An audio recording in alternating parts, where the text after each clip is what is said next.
Muito boa tarde a todos, bem-vindos ao Passa a Palavra, mas sobretudo bem-vindos ao Nós Leitores, que é um programa que já tem algum tempo nas bibliotecas de Oeiras e que não é mais do que convidarmos uma figura da cultura e da vida portuguesa para nos vir falar sobre 5 livros que não poderiam faltar na biblioteca deles. Eu peço desculpa que eu fui atropelado pelo Covid e estou ainda em processo de sepultar o bicho e, portanto, ainda estou meio atrapalhado, portanto, de repente... Eu não devia ter cumprimentado com 2 beijinhos, não é? Exato.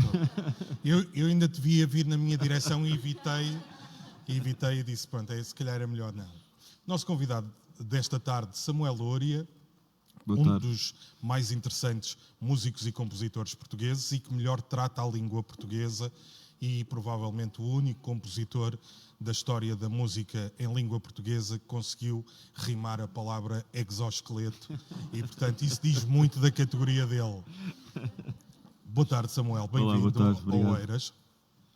Começamos a nossa conversa sempre por perceber como é que os nossos convidados encontraram a leitura e o livro. No teu caso, é um ambiente que já havia em casa, foi cultivado por fora, por amigos, como é que isso aconteceu? Sim, e normalmente a história que eu conto em torno da música, posso contá-la também em torno dos livros, e a música é aquilo que eu exerço profissionalmente.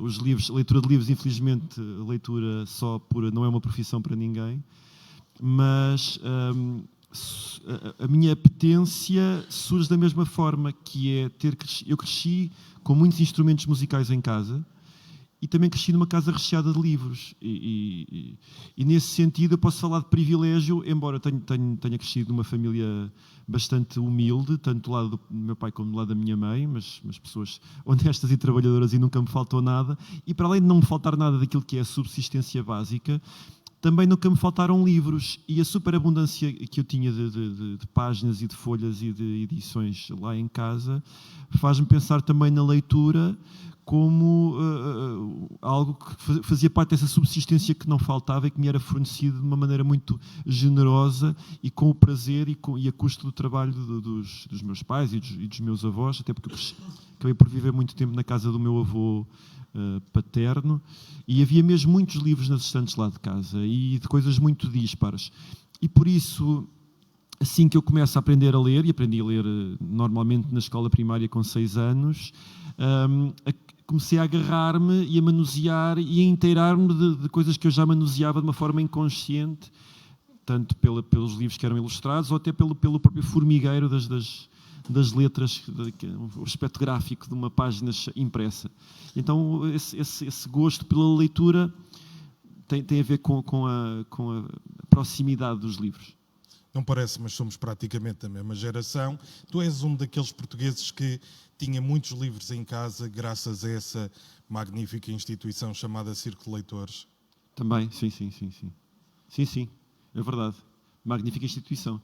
E que muitos dos portugueses tinham livros em casa porque existia o Círculo de Leitores e ajudou Exatamente. Muita gente a ter, desde os clássicos até aqueles livros para ter na estante sobre a Segunda Guerra Mundial e essas coisas todas. Sim, e também aí as edições das seleções do Reader's Digest também, que assim quando tinham aqueles calhamaços. Depois também tinham livros assim um bocadinho curiosos. Eu lembro que o meu avô uma vez comprou um livro que era Como Fazer Quase Tudo. E eu lembro que uma das coisas que ensinava a fazer era desentupir o nariz. E o método de desentupir o nariz, eles escreviam: leve o lenço ao nariz, faça força com a sua respiração por via nasal. Ou seja, ensinava uma pessoa a suar-se. E pronto, também cresci com essa leitura e também entusiasmada pela maneira como se comunicava uma coisa tão simples como o ato de assoar. E olhando para o teu nariz, só se pode dizer que a leitura é perfeita. O meu nariz era suposto ser pequeno, mas assoei-me tanto para praticar o que lia. Olha, e tens percepção de qual foi aquele primeiro livro que foi a pancada de isto ler é uma coisa muito, muito, muito fixe? Ler terá sido alguma coisa que logo as primeiras coisas que aparecem na escola, e os livros escolares naquela altura não eram propriamente desafiantes nem entusiasmantes, até visualmente não eram. E nesse sentido, não querendo dar nenhuma aura fascista, fascinava muito os livros da escola primária dos meus pais, que eram bonitinhos, claro que teriam o seu lado subserviente nos textos escritos e na cultura que propagava, mas eram muito bonitos e eram muito giros de manusear. E eram coloridos. Sim.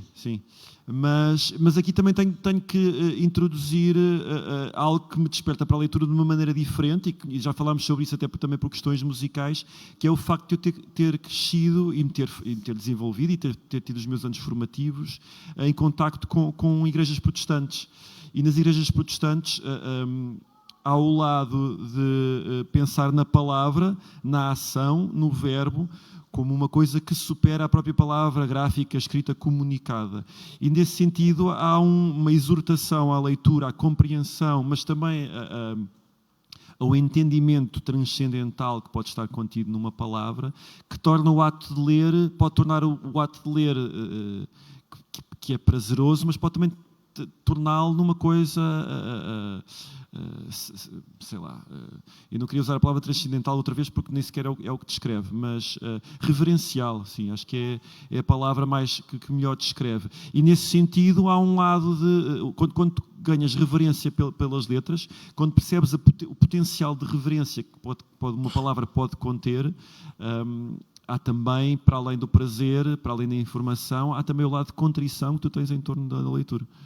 E nota-se muito na forma como tu escreves, porque enquanto os católicos têm uma relação com a Bíblia de, olha que história gira, olha que episódio, é muita parábola. Sim. É uma história que tem uma moral e nós inferimos daí. No protestantismo a coisa vai mais fino, vai esta palavra, porquê esta palavra?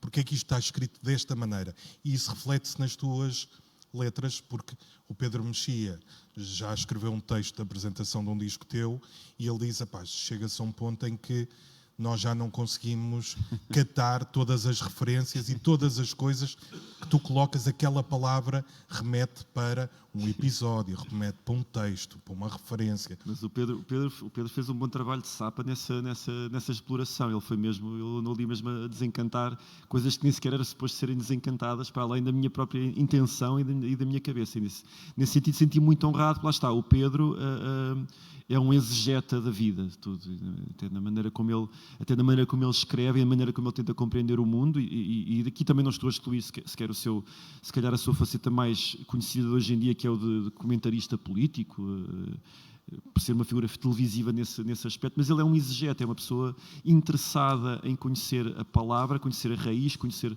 as referências, e sabendo ele também, e é giro porque foi o Pedro quem me contou pela primeira vez uma história do padre Tolentino, que diz que o Tolentino não compreendia como é que nem todos os poetas eram padres, porque quem lida com essa estranheza da palavra que molda corações e molda sentimentos deve dedicar-se a uma vida monástica, e depois o inverso, não compreendo como é que nem todos os padres são poetas.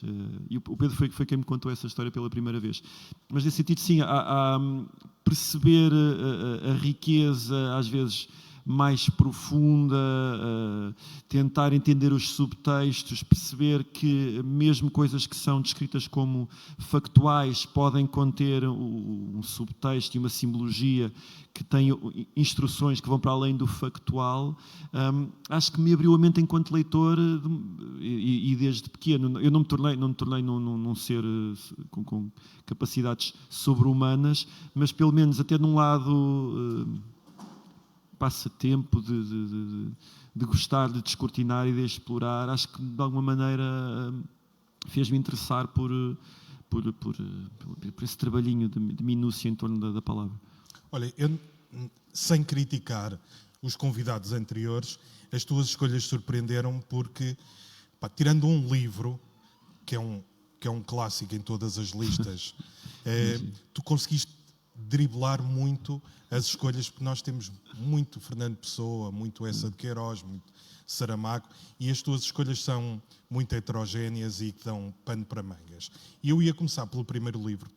Por norma, a lógica é assim, o convidado escolhe 5 livros e eu escolho outros 5 para dialogar com os deles. Nós vamos começar com o primeiro, que não está cá, do Robert Caro, chama-se The Power Broker, The Rise and Fall, acho que por acaso não sei o título completo. não está cá porque não existe uma versão em português. Sim, e não se compreende porquê, porque é um livro bastante ligeiro, é uma biografia de 1300 páginas e são só 2/3 do livro. É verdade. São só 2/3, que aquilo era brincadeira para ter quase 2000 páginas. Sim. Explica-nos lá porque é que esse livro, The Power Broker, é uma história que te fascinou. Eu fui ler sobre o livro porque era impossível encomendá-lo e lê-lo para aqui, mas fui ler sobre ele porque não o conhecia. Ele ganhou um prémio Pulitzer, não com esse livro, mas com outro. E aquilo é uma história absolutamente extravagante e eu ia dizer, só pode acontecer nos Estados Unidos, mas se calhar não. Se calhar não. Uma das coisas que me fez querer ler esse livro foi, já nem sei quem é que fez essa recensão, mas eu li de alguém a falar que o biógrafo, neste caso o Robert Caro, que é uma biografia não autorizada, começou por ser autorizada e depois deixou de o ser, o biógrafo não era imparcial. E não ser imparcial com uma figura que é subejamente desconhecida é estranho, para mim é estranho. Porque normalmente é natural tu seres imparcial quando falas, se calhar, de um Winston Churchill, por exemplo, faz uma biografia do Churchill e tens aquele lado de saber que ele contribuiu e foi uma figura proeminente, por exemplo, na Segunda Guerra Mundial. É natural que tu fales sempre dele na perspectiva do herói e é natural que o biógrafo, até porque as pessoas já o conhecem, ou quando falas sobre o Abraham Lincoln, se calhar até mais infalível do que o Churchill, que tem os seus momentos mais fracos, mais falíveis. Mas, por exemplo, o Abraham Lincoln, é natural que haja quase uma hagiografia quando queres fazer uma biografia dele. E eu percebi que um biógrafo que não era imparcial em relação a uma figura que é desconhecida, gerou curiosidade. E depois também perceber que era uma figura que era desconhecida, mas o seu grau de desconhecimento era inversamente proporcional à sua relevância, sobretudo na cidade de Nova Iorque, porque ele foi uma espécie de... Qual é que será o equivalente? Não é ministro de Obras Públicas, mas será um vereador com o pelour das obras públicas, que remodelou a cidade no início do século XX, mas que ainda hoje, a maneira como a cidade se desenvolve, para o bem e para o mal, é reflexo do trabalho desse homem.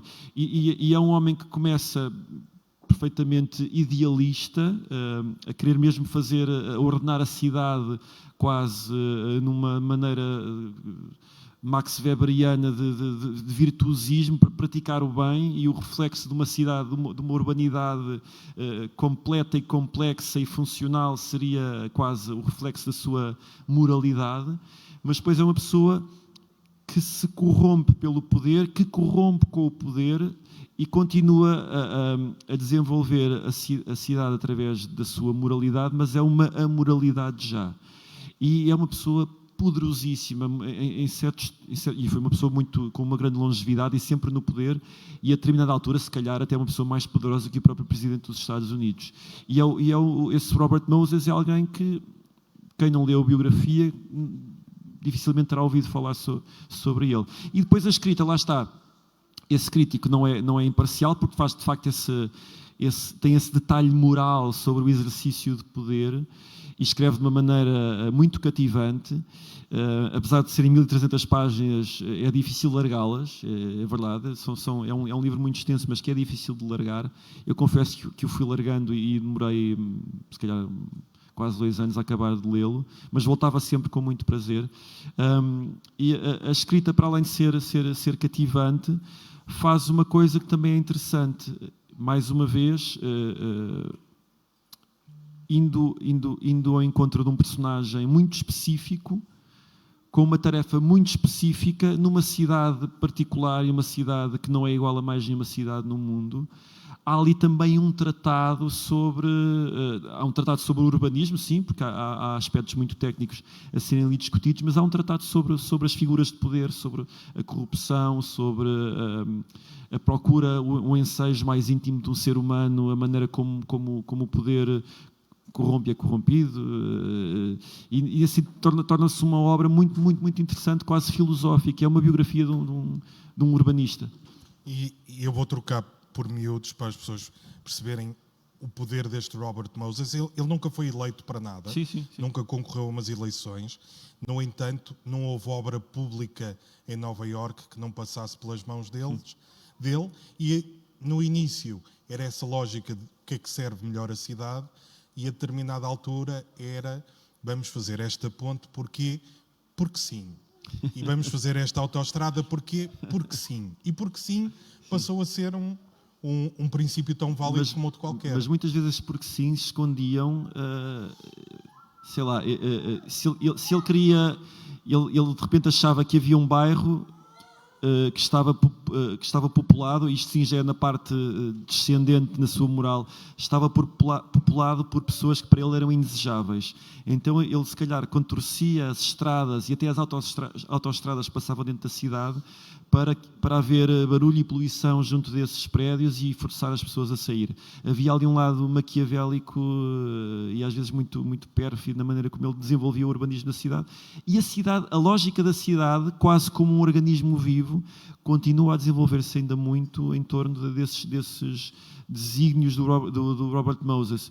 E é curioso depois perceber que muitas das coisas que eram virtuosas, como os parques, a quantidade enorme de parques, tornaram-se os sítios menos frequentáveis quando houve uma ascensão muito grande da criminalidade. E depois, com uma figura que para mim também se tornou sombria na vida dos Estados Unidos, que é o Rudolph Giuliani, é ele que acaba por limpar a cidade e tornar hoje Nova Iorque uma cidade muito segura, mas também com políticas às vezes muito perniciosas. E de repente o organismo funcional, lógico e moral do Robert Moses foi reabilitado pelo Giuliani, mas também através de alguma imoralidade e alguma amoralidade. E essas histórias têm sempre esse lado de moralidade e amoralidade convivem muito juntinhos. É o poder, não é? Ora, eu tive várias ideias para contrapor a esse teu livro.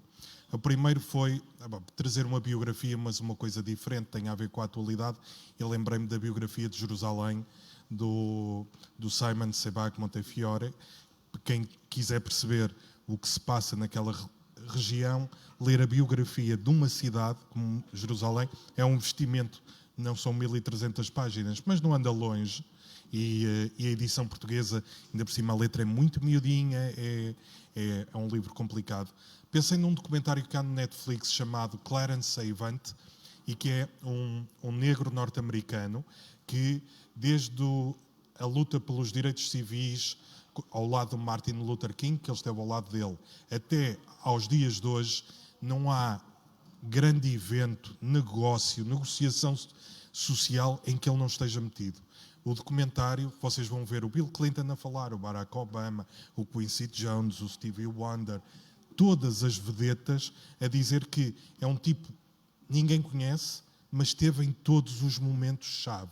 E um negociador terrível, mas que quando dizia está fechado o negócio, ninguém se preocupava com mais nada. Também era uma boa solução. Mas eu lembrei-me de um terceiro livro, que era um dos favoritos da Agostina Bessa Luís, que se chama Breviário dos Políticos. Foi escrito pelo arcebispo de Paris, Jules Mazarin, e o Jules Mazarin era o Delfim do Richelieu. O Richelieu preparou o Mazarin para ser primeiro-ministro de França. Foi ele que ajudou a educar o Luís XVI. Luís XVI, por quem a guilhotina passou rente no pescoço, e que no dia em que foi guilhotinado, ele tinha agenda e ia escrevendo um diário, e no dia em que foi guilhotinado escreveu no diário: hoje nada consta. Que ele tinha o dia vago, e depois veio-se a perceber que foi até um dia bastante recheado para ele. Mas o Jules Mazarin o que faz é um texto com pequeninos parágrafos em que vai dando conselhos aos políticos, como é que se devem comportar, que atitudes devem ter, e nós vamos lendo, parece uma coisa muito inocente, porque ele vai dizendo coisas que tu dizes assim: é preciso explicar isto. Mas a realidade mostra-nos todos os dias, e de uma forma até bem próxima, que há pequenas regras que nós devemos relembrar sistematicamente. Eu não vou tirar daqui senão e andar a saltar de página em página, mas eu tenho aqui algumas que são engraçadas, que é Em toda a circunstância em que podes ser vigiado, fala o mínimo possível. Arriscarás menos a cometer um erro do que se falares a torto e a direito. Não está mal visto, não é? Evita rupturas violentas. Faz sentido. Depois, cuida de não te lançares muito prontamente contra alguém. Com muita frequência descobrirás que informações malévolas te induziram em erro a respeito dele. Ora, se antes dessa descoberta te deixaste arrastar pela cólera, é sobre ti que o mal recairá. Isto podia ter saído de um livro do Evangelho. Aconteça o que acontecer, oculta a tua cólera. Um único acesso de violência prejudica mais a tua reputação do que todas as virtudes são capazes de elevá-la. Isto é muito bom. Havia aqui um outro também muito interessante, eu ainda lembro aqui a página.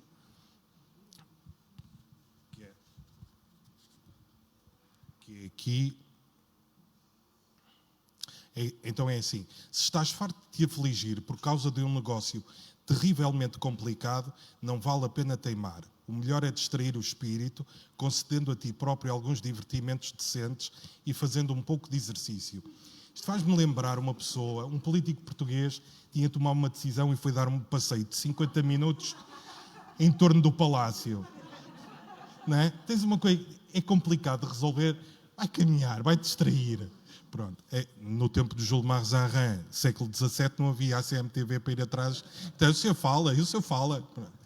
Mas é um livro muito bom, muito divertido e que vão tirar daqui lições também para a vossa vida que vale sempre a pena. O teu segundo livro, pequenino, como convém... E ser pequenino é um dos fatores pelo qual esse livro entrou na minha vida. Já vou explicar. Estamos a falar do Barão, Branquinho da Fonseca. É um livro pequenino, mas mesmo para os mais preguiçosos, há o filme. Portanto, podem sempre ver o filme, que demora mais tempo do que a ler o livro.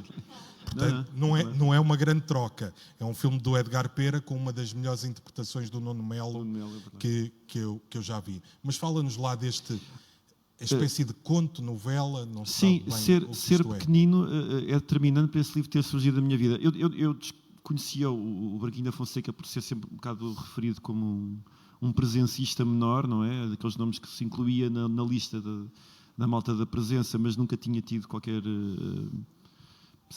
incentivo a lê-lo. E isto há 20 e alguns anos, o meu professor, tinha um professor de linguística que ia dar-nos um livro de leitura obrigatória. E ele foi muito inteligente, é um professor com muita piada e muito inteligente, de facto, porque ele sabia que para ser obrigatório tinha mesmo que nos dar um livro pequeno. E ele pensou no Barão, ele era muito fã do Barão e vendeu o livro como sendo um livro muito especial e, de facto, tornou-se mesmo um livro muito especial para todos os meus colegas porque chegámos ao fim com muita facilidade. Eu lembro que no ano anterior, no 12º, nos tinha obrigado a ler a Sibila. Ninguém leu a Sibila, toda a gente leu as páginas, aqueles livros amarelos com as explicações para depois fazer os trabalhos. E perdemos, porque a Sibila é um livro incrível. E agora também há o filme, por isso, para desincentivar as pessoas que querem ler, podem ver simplesmente o filme. Mas o Barão, o que dizia do Barão, para já... É um conto, sim, é um conto, e estamos a falar de 20 anos antes de ter nascido na América do Sul o realismo mágico. O Barão, de alguma maneira, é um livro de realismo mágico. Não no mesmo formalismo, mas se calhar na mesma junção quase do neorrealismo com uma ambiência fantástica.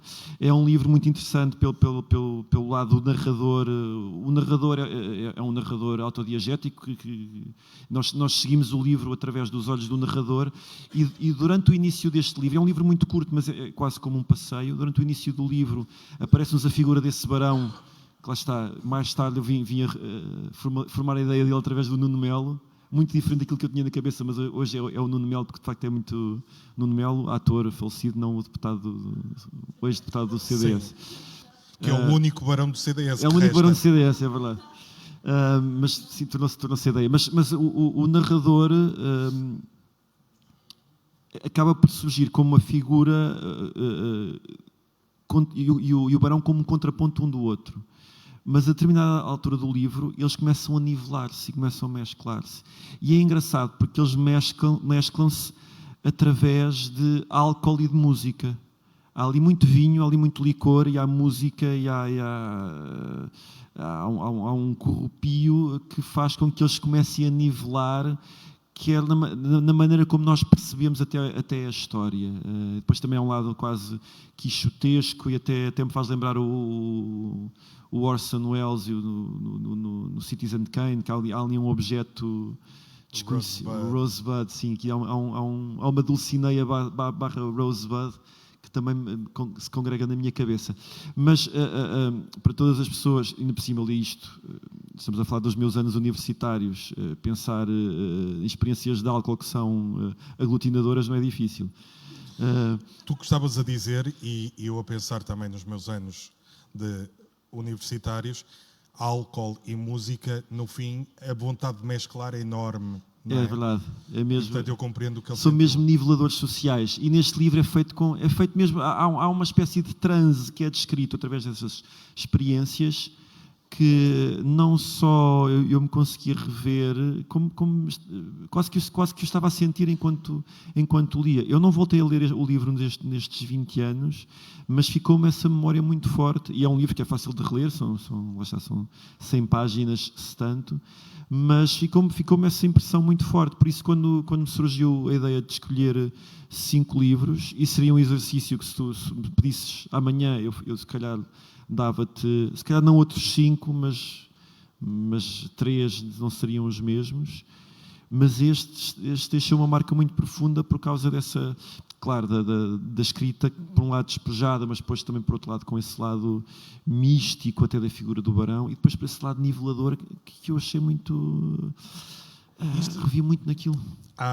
Este livro deixa-me a pensar várias vezes se não é um encontro, o narrador está a fazer um encontro com o seu próprio país, porque o Barão é uma metáfora de Portugal. É verdade. É um aristocrata que está ali num canto, sozinho, uma figura um tanto bizarra, que tanto provoca medo como paixão. Sim. E este é um encontro também com... É como se Portugal fosse esse Barão, esse aristocrata velho, que está num canto. E por cima, eu tendo crescido... Eu cresci no interior do país, e um bocado aquelas histórias quase feudais, daqueles senhores com muito poder que havia... passava um bocado por isso, havia uma espécie de... E aqui vou até usar uma expressão religiosa, que é o temor e o tremor. Eram pessoas que impactavam de uma forma muito, muito particular, porque por um lado eram pessoas que sabias com as quais não te podias meter, mas por outro lado há um lado folclórico, quase prazenteiro dessa figura na memória. Podiam ser uns tiranos, mas depois também há histórias que os humanizam, e humanizam-nos de uma forma muito... caricatural até, nós sabemos que são realidades, mas são caricaturais. E se nós pensarmos, e não precisamos de ir muito atrás na história, na nossa história contemporânea vemos a atração que os portugueses têm por essas figuras que tanto são muito austeras, e podemos pensar em figuras diametralmente opostas, Cavaco Silva e Álvaro Cunhal, mas que geram temor, mas uma paixão também muito grande. E, portanto, é este retrato que ele faz desse Portugal, nós vamos encontrar isso numa série de figuras, que o Salazar seria a mais óbvia de todas. Isto acontece já durante o período salazarista, embora não haja essa percepção de que de facto o Barão representasse o Salazar, até porque o Salazar não seria tão plenipotenciário como acabou por se tornar mais tarde, ou uma figura tão controversa, e muito menos ninguém arriscaria escrever sobre Salazar de uma forma tão aberta como o Barão aqui é caracterizado. Mas o Branquinho da Fonseca já tinha percebido... Não, mas aí é que está. Mas se tu quiseres fazer essa leitura agora, poderá fazer sentido, sim. Sim, acho que é por aí. Deixar só aqui uma nota. Quem nos está a seguir em casa via streaming pode mandar perguntas que elas vão chegar aqui ao telefone. Eu não é só por falta de educação que tenho o telefone, é para receber aqui as perguntas. E no fim também quem está aqui pode fazer perguntas. Para um livro pequenino, eu trouxe também um livro pequenino, até trouxe 2, porque eles complementam-se, e que eu acho que é interessante enquanto exercício, que são As Cartas da Terra, do Mark Twain, que teve agora uma edição nos clássicos da Penguin em Portugal, é esta edição aqui, baratinha. Tem a vantagem de quase metade do livro é um ensaio do António Araújo sobre o Mark Twain, porque este é o último livro que o Mark Twain escreve. Ele é lançado muito depois já do Mark Twain ter morrido.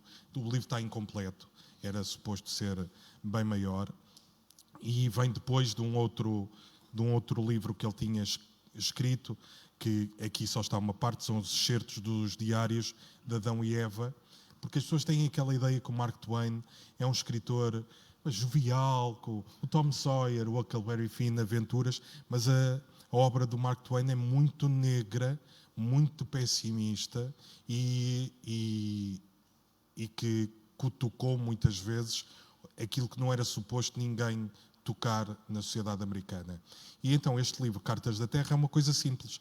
O diabo, Satã, vem à Terra e fica pasmado com a forma como nós vivemos e lidamos com Deus. E então o diabo vai escrevendo um conjunto de cartas a Deus a dizer: bonito serviço que tu fizeste aqui, olha como este pessoal se está a organizar, e o grande objetivo da humanidade é ser como tu e destruir-te. Portanto, pensa bem nisso. E ele vai fazendo isso com humor, mas uma carga negativa e violenta sobre a sociedade americana terrível.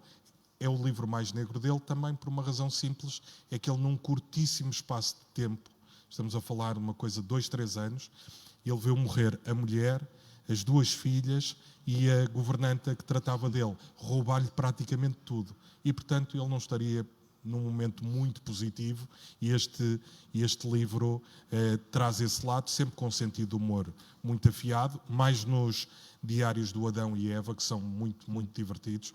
Este não é tão divertido, mas é um bom retrato do final de vida do Samuel Clemens, que era o nome dele, e que ficou conhecido para a história como Mark Twain. Vamos continuar nos Estados Unidos? Vamos. Agora vamos até um dos meus escritores favoritos, Philip Roth. Sim, e vamos aos Estados Unidos, e eu acho que isso é mesmo uma lição sobre os Estados Unidos também. Eu fiz escolhas muito americanizadas, mas há uma explicação, tirando o Branquinho da Fonseca, claro, há uma explicação que é, para todos os efeitos, a cultura popular universalizada com que nós crescemos, a maior parte das coisas que nós consumimos, tem a ver com os Estados Unidos. E então a história dos Estados Unidos, por osmose, não nos é indiferente, e é uma história que muitas vezes nós até compreendemos a psique da história dos Estados Unidos melhor do que compreendemos a nossa, porque a psique dos Estados Unidos é-nos fornecida através do entretenimento. A nossa é-nos fornecida através da própria história que temos que estudar ou da própria vivência. Estamos demasiado imersos, às vezes, para conseguirmos depurar aquilo que nos é mais fácil entender através do entretenimento, até porque muitas vezes o entretenimento já nos advém com cargas simbólicas que não nos são alheias e que são muitas vezes inteligíveis.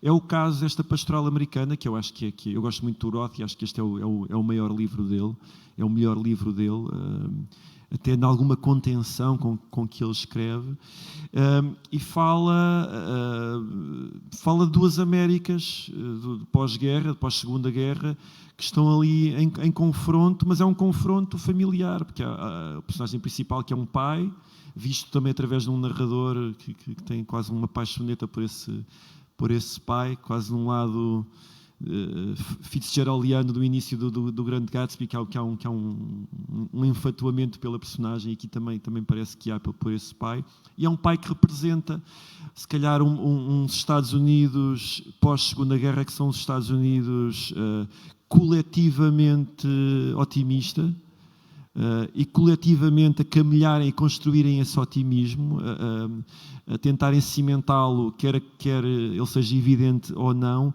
e depois há o contraponto de uns Estados Unidos anarquistas, idealistas, com um idealismo muito individualizado, que é a personagem da filha, uma terrorista, e há esse confronto dessas 2 Américas, que sobretudo as Américas que se cristalizam no final dos anos 60, início dos anos 70, com a guerra do Vietnã, mas é uma América que ainda comunica com a América dividida dos dias de hoje, sobretudo no fenómenos políticos populistas e a América pós-trampista ou pré-trampista, cujos fenómenos são explicáveis por várias razões e que aqui estão condensados através de uma história familiar e depois também com detalhes e com pormenores e com uma escrita que é muito cativante. E tem muito a ver com, parece-me uma crise cíclica nos Estados Unidos, sim. Duas forças que estão em constante choque. Que a história, tentar resumir de uma forma simples, pelo menos o arranque, nós aqui vamos acompanhar um dos personagens mais extraordinários do Philip Roth, que é o Nathan Zuckerman, e que aparece noutros livros, nomeadamente O Casei com um Comunista. E o Nate Zuckerman teve um colega de escola que era conhecido pelo sueco e encontra o irmão dele, pergunta-lhe, e nós ficamos a saber que esse sueco teve uma vida incrível, era um atleta extraordinário, casou com a Miss New Jersey, teve uma filha, herdou os negócios do pai.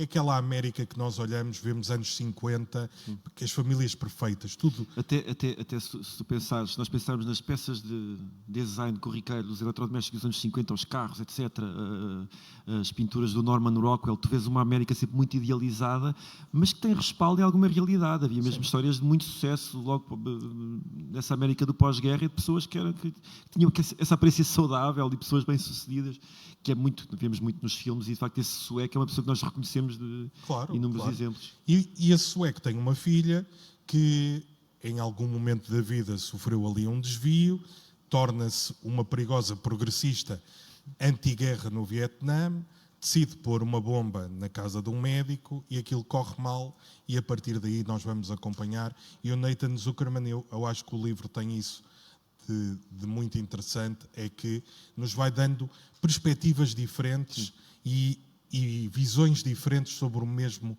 assunto, e mostra a pluralidade, sendo que o Philip Roth nunca se esconde neste livro. O Nathan Zuckerman é ele, é um judeu conservador e com muitos defeitos que hoje em dia são proibitivos, e ele vai fazendo esse retrato dessas duas forças em constante colisão numa América, uma América progressista, por um lado, outra América conservadora e que sonha com um ideal do sonho americano. E é muito interessante como ele mostra esses dois lados, e como, se calhar também, muito do que é o sucesso e a dinâmica americana vivem desse sistemático conflito. Claro, sem dúvida. Olha, eu trouxe outra pastoral, que é um livro muito interessante, escrito por um filósofo francês, saiu há pouco tempo, chama-se A Religião Woke, do Jean-François Bronstein, que deve ser judeu também, com este nome. Bronstein é judeu de certeza. Este livro eu aconselho a leitura desta maneira. As primeiras 50 páginas, que é o contexto de como é que nasceu o movimento woke e o pensamento woke, são muito boas, dão um contexto extraordinário. A partir daí para a frente, o que ele pensa sobre o que é o woke em cada uma das áreas, seja no sexo, seja na linguagem, o que quer que for, cada um lê, tira as suas conclusões, mede para si. Eu não vou dizer se concordo, se discordo, há coisas que concordo, há outras que não concordo tanto, mas pelo menos alimenta a discussão. E eu trouxe este livro porque também tem um pico de provocação para ti, porque na contextualização de como é que nasceu o movimento woke, ele chega à conclusão que é muito devedor de movimentos pós-evangélicos nos Estados Unidos, ou seja, movimentos em que a partir de um determinado momento aquele lado quase místico, pelo menos para quem não é evangélico, que vê em determinadas congregações que são muito efusivas, já não chegava, e teve-se que subir um bocadinho o termostato e começaram a juntar-se multidões com quase coisas que apelam Nós vemos muito em movimentos evangélicos que vêm do Brasil, aquela coisa da pessoa sentir estar a ser curada e tem ali uns acessos, e que o movimento woke foi buscar muita desta influência, destes resquícios de movimentos pós-evangélicos para se alicerçar e que se constituiu como uma verdadeira religião, sobretudo nas universidades americanas. Sim, é engraçado isso ser chamado de religião, porque de facto hoje em dia o moralismo mais ativo e que está quase a reescrever-se um paradigma que nos estava inculcado, se calhar, por via da história, por via da cultura, por via do superego, nos alicerces do ideário judaico-cristão. Há uma espécie de reescrever woke, que é uma análise moderna, pós-moderna, contemporânea, sobre aquilo em que a nossa consciência deve agir, como é que nos devemos policiar primeiro a nós próprios, depois aos outros, e de facto há uma maneira muito parecida de comparar isso com muitos movimentos evangélicos. Primeiro, por esse lado carismático, normalmente no jargão evangélico fala-se dos movimentos carismáticos, que são os mais avivados por essa ideia quase miraculosa e mística. Não é propriamente o meu movimento, mas sim há esse lado de querer que a virtude nos eleve, mas que agora se está a transformar quase num reescrever das tábuas mosaicas, das leis, dos 10 mandamentos. E há um fervor religioso em torno desse wokeismo. Há quase um novo puritanismo, há quase, em alguns casos, e lá está, eu também estou contigo, eu acho que há coisas que o wokeismo alerta e que estavam esquecidas e perigosamente esquecidas na sociedade, e nesse sentido esse revivar dessa consciência é muito benéfica. Por outro lado, há um lado, eu acho que há um avivar também de uma apetência inquisitória que existe dentro de nós que pode tornar esse wokeismo muito perigoso, ou pelo menos muito desagradável. E em Portugal nós já temos uma tendência para essa vigilância e delação que foi treinada durante muitos anos, 50 anos a treinar. Portanto, ainda há aí muita gente que tem os movimentos, como se chama, uma certa inteligência muscular. Os músculos sabem os movimentos mesmo sem grande treino. Embora eu acho que há uma formulação diferente dessa delação, porque nesses 50 anos tu podes dizer que essa delação acontecia por medo ou por cobardia. E hoje em dia acho que tem a ver com uma delação como um princípio básico da tua afirmação pessoal. Sim. Ou seja, tu como indivíduo vales mais se tiveres alguma coisa para acusar no outro. Isso é muito perigoso. É uma mecânica de ascensão social estranha. Sim. Olha, vamos falar de um livro que é estranho, mas só para quem ainda não o leu. Sabrina, Nick Drasno, que é um livro, é uma novela gráfica. Sim. Vocês vão perceber que, não em todos, mas em vários livros do Samuel, há aqui uma nota de Kierkegaard, há muita angústia, muito desespero, as coisas nem sempre correm bem. O desenho não é dos mais estimulantes nesta banda desenhada, mas a história é incrível e este livro esteve candidato aos maiores prémios literários mundiais. Foi o que me chamou a atenção primeiro para esse livro, foi na altura em que ele estava na pré-seleção do Man Booker Award, num ano em que esses prémios tinham redobrado a atenção, porque foi o ano em que não houve prémio Nobel da literatura, já sabia que não ia haver, e então todos os outros prémios, o Pulitzer, lá está o Man Booker, estavam a ter uma atenção redobrada por parte da comunidade literária. Será que se aqui existe uma comunidade literária? E estava a ter atenção e desconfiança. E também recordar que isso foi na mesma altura, se calhar um ano depois, da polémica do Bob Dylan ter ganho o Nobel da literatura. Muita gente a olhar de soslaio para uma banda desenhada poder ganhar. Eu digo banda desenhada eu posso também chamar de novela gráfica, porque de facto é uma novela gráfica, mas digo banda desenhada porque não acho que seja um termo que apequene este objeto. Normalmente até a novela gráfica até aparece como conceito de graphic novel para se distinguir dos cómics, porque de facto os cómics originalmente eram coisas de comédia, eram coisas para rir. Mas sabes que dos exercícios mais giros de se fazer, eu peço-te para fazeres isso, quando encontrares alguém que gosta muito de banda desenhada, pergunta-lhe só, explica-me a diferença entre novela gráfica e banda desenhada. A cabeça deles explode porque nenhum deles sabe ao certo. novela gráfica é uma forma mais sofisticada de dizer ao público que não acha graça à banda desenhada. Epá, isto tem prestígio. E, portanto, quando dizem uma novela gráfica, é dizer banda desenhada, mas não passas vergonha se leres. Mas lá está. Para as pessoas que gostam de banda desenhada e de novelas gráficas, já há esse preconceito. Imagina, para uma comunidade literária, ver, num tempo em que escasseavam os prémios literários, ver um a ser atribuído uma forma que por muitas pessoas é menor, tal como para o Dylan tinha sido polémico, um escritor de canções, também é uma forma de literária menor, já tinha havido essa polémica. Este livro também suscitou muita polémica e ainda mais as pessoas podiam, essas pessoas sobranceiras para com a banda desenhada, podiam ter-se encrespado um pouco mais. Se para alguém que gosta muito de banda desenhada como eu se calhar até podia ter trazido mais sugestões de banda desenhada, porque há livros que eu gosto muito e gosto muito e leio-os com a fruição com que leio um outro livro qualquer. Mas se eu lhes disser que este livro, em termos de banda desenhada, em termos de novelas gráficas, não é revolucionário no seu formato. Este não é aliás, as pessoas, se olharem para isto, os desenhos são bastante simples, não são apelativos, como tu estavas a dizer. A dinâmica das vinhetas, dos chamados quadradinhos, não tem ciência nenhuma, são quadradinhos sem sequência. Não tem ação nenhuma. Ou seja, para alguém que é muito agarrado à literatura tradicional, à prosa, pensar que um livro de banda desenhada que não revoluciona a banda desenhada pode estar nomeado para um prémio literário e superar todos os livros regulares que foram feitos nesse ano, isso ainda mais um ai Jesus aqui poderia ser dito.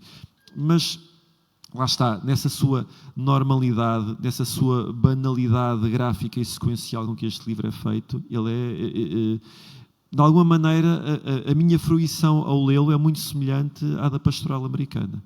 E até tem muitos pontos de contacto, até não na escrita, e há uma cadência de escrita que nós temos a ler este livro, há um ritmo que, claro que o lado sequencial e o lado gráfico puxam por ele, mas que eu acho que qualquer pessoa que leia este livro não vai achar muito diferente de uma novela como uma novela do Philip Roth. O tema também tem muito a ver com esse lado de uma psique americana, sobretudo pós 11 de setembro. Este livro sai também durante o primeiro, segundo ano, o primeiro ano ainda da presidência do Trump. E lá está, são coisas que acabam por nos dizer respeito. Nós não votamos nas eleições americanas, mas acho que nenhum de nós lhes é indiferente, nenhum de nós é indiferente à cultura que advém disso, porque depois acaba por se tornar a nossa cultura. Por exemplo, a questão do wokeismo, há muitas cartilhas que começaram a ser introduzidas num wokeismo português, um bocadinho mais tímido se calhar, mas que culturalmente tu podes dizer que isto não nos faz sentido, mas para eles fazem sentido porque vêm de cartilhas americanas, que é uma cultura aglutinadora, é uma cultura que se sobrepõe às outras todas, por via do entretenimento, por via daquilo que nós consumimos, por via até de uma preponderância e de um estatuto que muitas das pessoas que adotam esse wokeismo muitas vezes refilam e são até os anti-americanos mais básicos, mas depois são muito mais adaptam muito mais aquilo que se está a passar nas universidades americanas, esse tipo de discussões e essa religiosidade, essa neo-religiosidade. Sim, e este livro podia ser perfeitamente uma Polaroid de uma América que vive uma sensação de vazio, sim, uma sensação de não haver um propósito. É quase como se tivessem acordado. E faz-me lembrar o início do primeiro episódio de uma série que eu gosto muito, chamada Newsroom, sim, que há uma jovem que pergunta a um jornalista numa conferência porque é que a América ainda é o maior país do mundo. E ele faz um discurso extraordinário. A HBO, acho que tem a série, vejam, ele faz um discurso extraordinário a explicar porque é que a América não é o maior país do mundo. E este é um livro que mostra porque é que os americanos estão perdidos, porque de repente deram-se conta que a América não é o maior país do mundo e que não há um propósito na comunidade. E esse livro é muito esse retrato. E é curioso porque Mas depois, por outro lado, os americanos continuam a ser os maiores a terem capacidade de pôr o dedo na ferida. Sim, a autocrítica. Sim. Todos os livros que eu trouxe, acho que é o que eu recomendo mais, no sentido em que, isto sendo um evento em torno de livros, a partir desta será a proposta mais inesperada, e eu acho que este é mesmo um grande livro para se ler. O Nick Drake tem outros livros muito interessantes, mas este acho mesmo que é a obra-prima dele. É um belíssimo livro. Já que falamos sobre esse vazio, e este livro também fala em parte sobre a morte, mas fala também sobre depressão, sobre a solidão. Eu trouxe um livro extraordinário, escrito pelo Nelson Nunes, Enquanto Vamos Sobrevivendo a Esta Doença Fatal. É um livro extraordinário. Começa com a experiência do próprio Nelson de estar perante um momento em que ele vai tirar a própria vida e recua, e a partir desse momento ele começa a fazer um ensaio sobre como é que nós lidamos com a morte. E ele vai falar com uma série de especialistas, podem ser na área da religião, pode ser um anatopatologista, como pode ser um psicólogo, e é uma viagem por um dos temas que eu acho que atrai a maior parte das pessoas, mas em Portugal há um enorme pudor em falar que é sobre a morte, sobre o fim.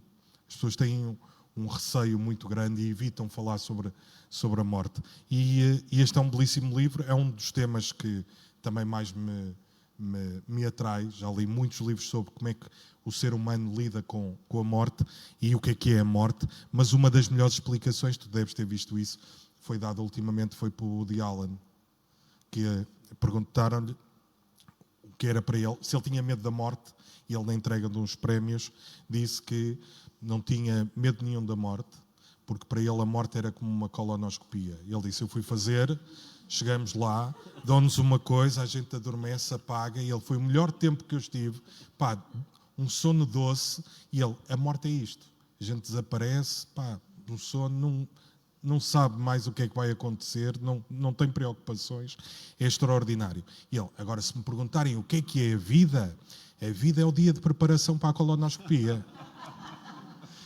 E eu acho que ele sintetiza muito bem os dois estados e, portanto, é uma boa definição. Vamos ao último livro. Esse é o clássico. Mas eu não consegui fugir a esse livro. Este eu não li até ao fim.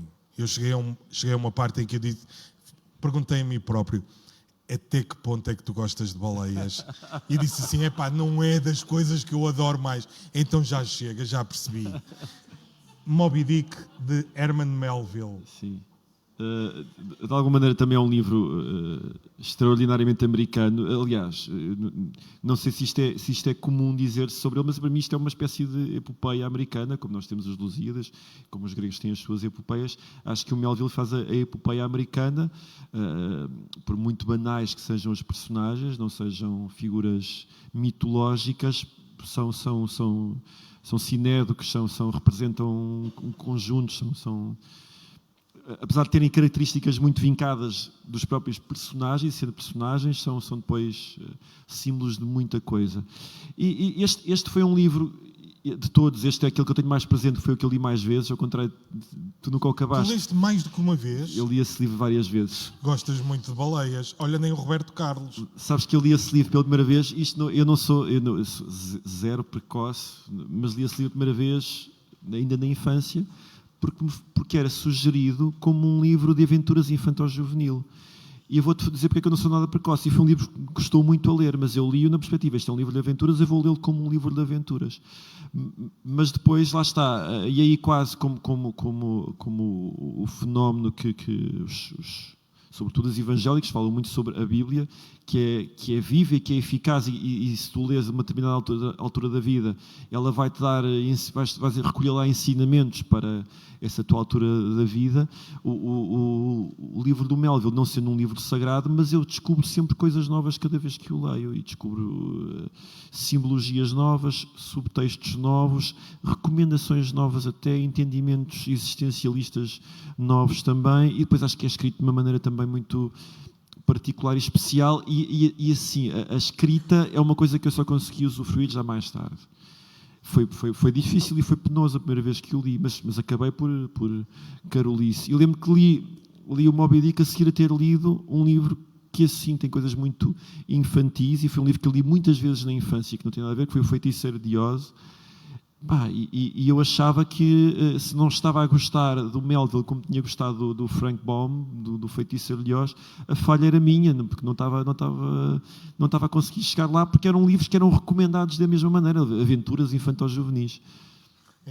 E para quem não leu, este livro tem uma vantagem, é que é como a Bíblia, ou melhor, é como o Corão, porque havia um célebre regente que dizia que o único livro que bastava era o Corão, porque tudo o que interessa está no Corão e o que não está no Corão não interessa, e portanto todos os livros tinham que ser destruídos. O Moby Dick é um livro, pode ser um livro de antropologia, de biologia marítima, um livro de não ficção, um romance, uma peça de teatro, tem todos os livros cá dentro. A psicologia é extraordinário, mas quando chegou à parte arpões sobre biologia marítima, ele perdia-me, porque são ensaios, não estamos a falar de pequenas referências, são coisas, mas é um belíssimo livro, e é daqueles livros que eu acho que terei paciência quando tiver mais tempo nas mãos. E a última vez que eu li, nem o li. Houve um período em que eu queria estar em forma, ia correr e comprava audiolivros. E eu descobri uma coisa muito fantástica nos audiolivros, e esse caso da Moby Dick e outros livros que eu li nessa altura, foi descobrir que há pessoas que têm uma voz física, literal, mais bonita do que a voz que eu tenho na cabeça quando estou a ler as coisas. E eu estava tão encantado por aquela voz que devorei, não devorei páginas, mas devorei livros, com aquela, ia correr e perdi uns quilos à pala disso. Foi bom. Foi o melhor de dois mundos, se calhar até de três. Eu acho que estou a precisar de comprar o audiolivro do Moby Dick. Vai ser a maneira de me pôr a correr. Esta última escolha e este último diálogo, eu acho que traduz muito bem aqui uma linha divisória entre nós, porque mostra como, de um lado, há a profundidade e há a erudição, e do outro lado há sempre um apelo para a estupidez e para o risível. E eu trouxe um livro que também é tudo, mas de uma maneira mais divertida. Este é um escritor que eu adoro e aconselho. Comprem o livro que quiserem, vão passar um bom momento. Chama-se Bill Bryson, e este livro chama-se Em Casa. O Bill Bryson começou por ser um escritor de livros de viagens. Ele tem vários, um deles deu origem até a um filme que é protagonizado pelo Robert Redford e o Nick Nolte, que são dois velhotes que vão fazer o trilho dos Apalaches. Chama-se Por Aqui e Por Ali. O livro é muito melhor do que o filme, mesmo com o Robert Redford.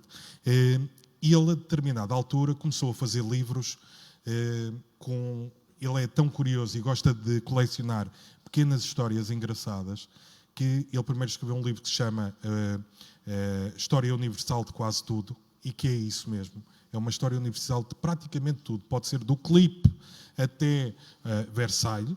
E depois foi fazendo outros. Este é sobre a casa, sobre as divisões da casa e o que nós temos dentro de casa. E ele faz uma história completa, desde os primórdios do ser humano até ao mais contemporâneo, sobre porque é que nós temos determinadas coisas em casa, como é que nasceu a casa de banho, como é que nasceu a sanita, como nasceu o bidé, a nossa relação com a higiene, com a limpeza, tudo isso. Ele tem um outro sobre o corpo humano e faz exatamente a mesma coisa. Todas as histórias que vocês possam imaginar têm a ver com o corpo humano. Ele traz, e é incrível. Tem um sobre o Shakespeare e como é que é possível escrever um livro sobre Shakespeare com 2 retratos e uma folha A4, que é o que se sabe sobre Shakespeare. E ele tem vários livros sobre isso. E este Em Casa é muito giro, e eu gosto particularmente porque eu acho que todos nós temos esse lado infantil e escatológico, perceber a relação com a casa de banho. E são histórias extraordinárias. A primeira deles, e que deixar aqui só algumas notas: os europeus, a relação com o banho e com a limpeza não é uma coisa muito recente. Até ao século XVIII era de bom tom dizer-se que não se tomava banho. E há santos, há um santo inglês, Santo Godric, que é santo porque foi de Inglaterra à Terra Santa sem nunca tocar em água. A pé. Portanto, imagina.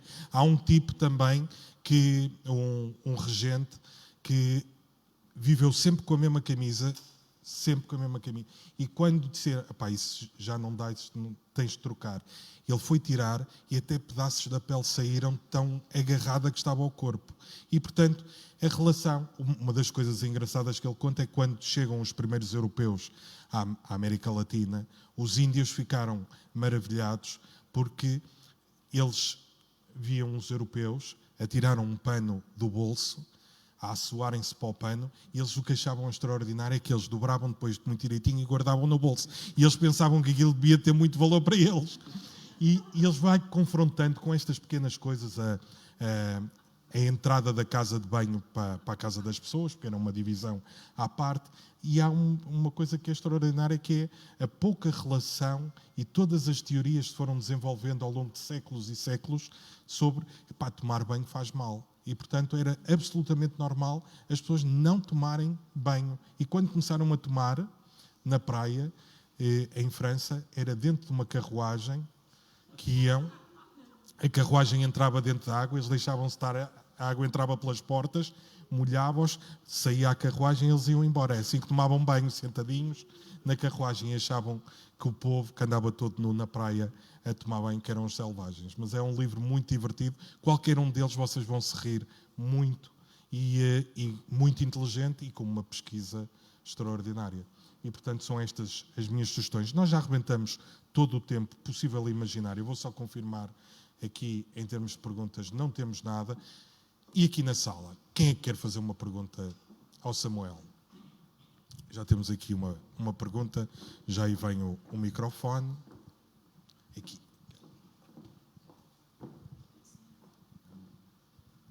Eu gostava de fazer duas perguntas rápidas. Uma, se houvesse aí 2 poetas ou 2 livros de poesia, quais seriam?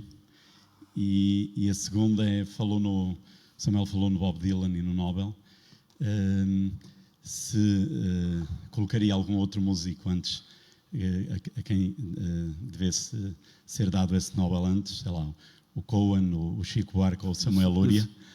Samuel Luria não, mas esses dois seriam logo as minhas, se calhar até incluiria aí talvez o Jacques Brel também, mas o Cohen logo à partida, sim, acho que o Cohen estava a dizer isso, acho que o Cohen é o melhor músico dos poetas, porque ele é poeta acima de tudo, mas depois também acho que ele é o melhor poeta dos músicos, porque ele não deixava, ao contrário do Dylan, que tem um lado mais coloquial e que muitas vezes funciona só no formato canção, a poesia dele.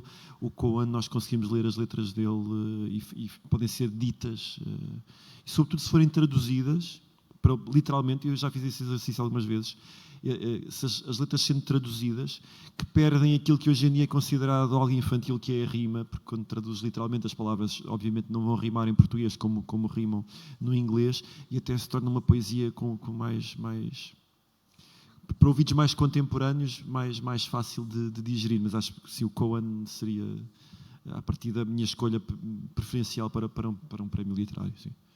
E sobre a poesia? A poesia...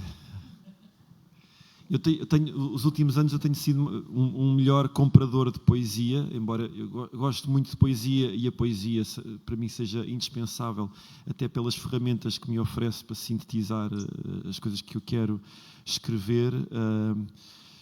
Se calhar pensar o Eugénio de Andrade, acho que é um dos que me estou a pensar dos portugueses logo, e o Eugénio de Andrade acho que é aquele que mais rapidamente me vem à boca. E depois, sei lá, o Dylan Thomas, talvez, o Faulkner, às vezes, Ingmar Bergman, sei lá.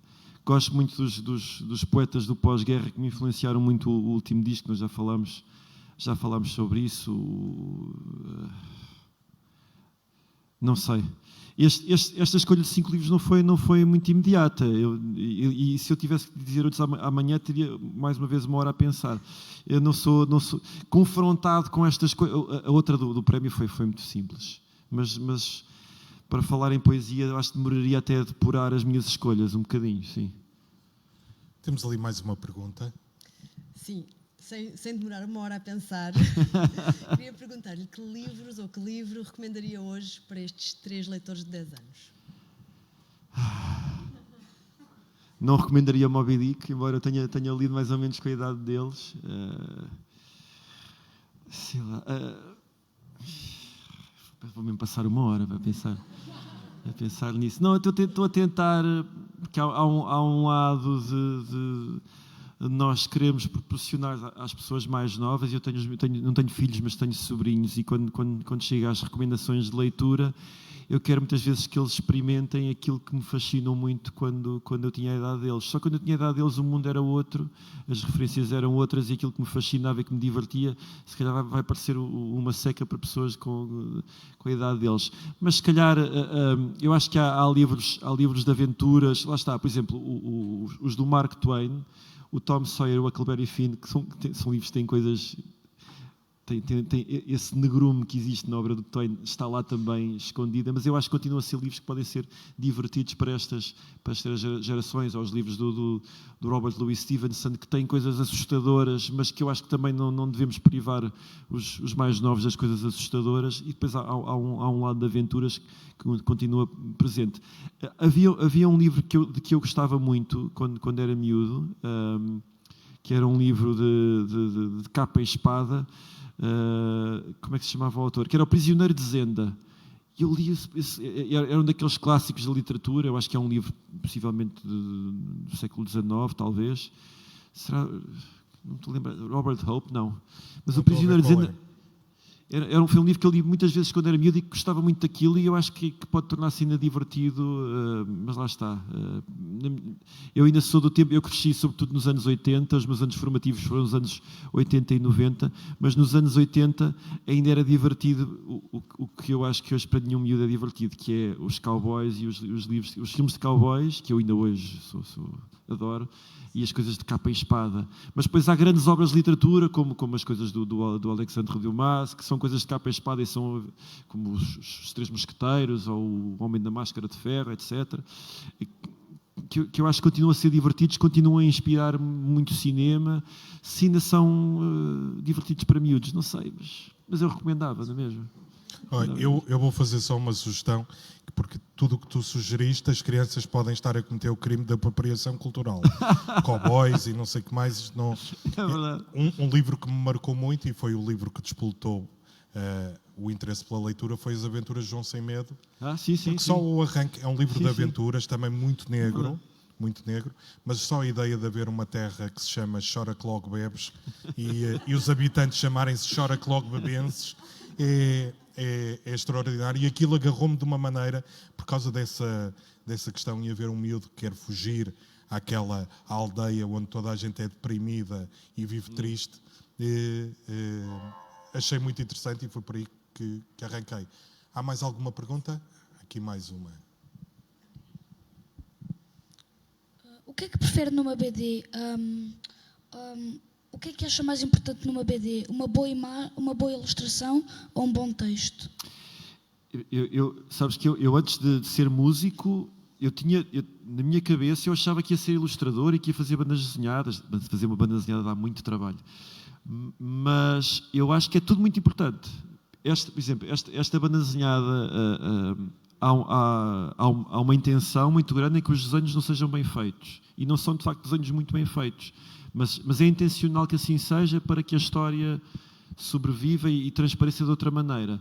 Mas eu tenho muitas bandas desenhadas e continuo a comprar bandas desenhadas em que o texto é muito mau, mas eu fico encantado a olhar para os desenhos, porque são mesmo muito bem feitos e são feitos com muito critério, e há também muita intencionalidade, e os artistas perderam horas e horas a pensar como é que este desenho ia ser visto, se ia ser visto de cima, se ia ser visto de baixo, e o cinema também às vezes é assim. Às vezes há uma preocupação muito grande em contar a história através do sítio em que tu pões a câmara, ou em escolher atores bonitos ou atores feios, e isso pode ser importante ou pode não ser nada importante, mas eu acho que se é intencional, tudo é importante. E depois depende de ti, tu não tens que Tu não tens que estar subjugado, não tens que respeitar regras com um livro. Se pegas num livro, podes lê-lo de trás para a frente, se te apetecer.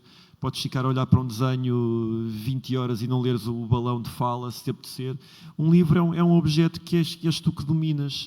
E acho que te vais tornar melhor leitor. E às vezes vais querer chegar ao fim dos livros depois de passares muitas experiências em que decidiste não chegar ao fim dos livros. Ou seja, se não me interessa, vou chutar para canto. És tu que mandas. Não tens que respeitar regras nenhumas. O livro é teu. E se gostaste, está certo. Está certo. O que interessa é que tu tenhas gostado. Se os outros gostam ou não gostam, se é assim ou se é assado, é indiferente. Desde que tu gostes, é o que interessa. Há muitos grandes livros, toda a gente diz que são espetaculares, e eu fui ler e disse, isto não é para mim. E põe para o lado. Não faço o esforço, não tenho essa... não faço peregrinação na leitura.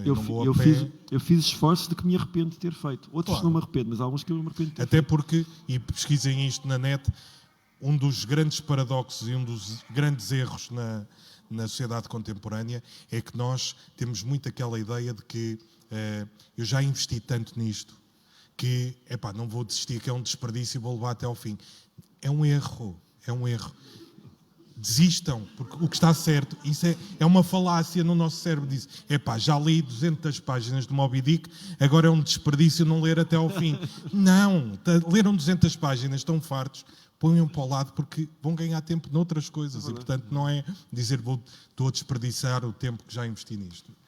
Espero que não tenham desperdiçado o tempo que investiram a assistir a esta conversa.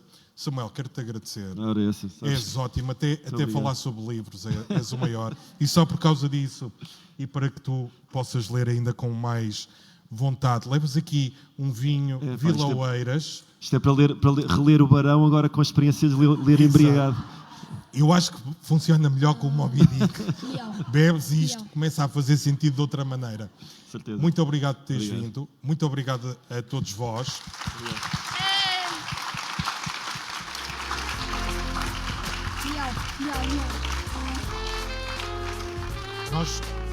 Nós vamos voltar com Nós Leitores muito em breve. Aproveitem, eu passo a palavra. E uma última questão. Há ali discos do Samuel Lúria, portanto aproveitem e levem já um autógrafo. Prendas de Natal antecipadas, comecem já a tratar disso. Obrigado a todos e boa noite. Até à próxima.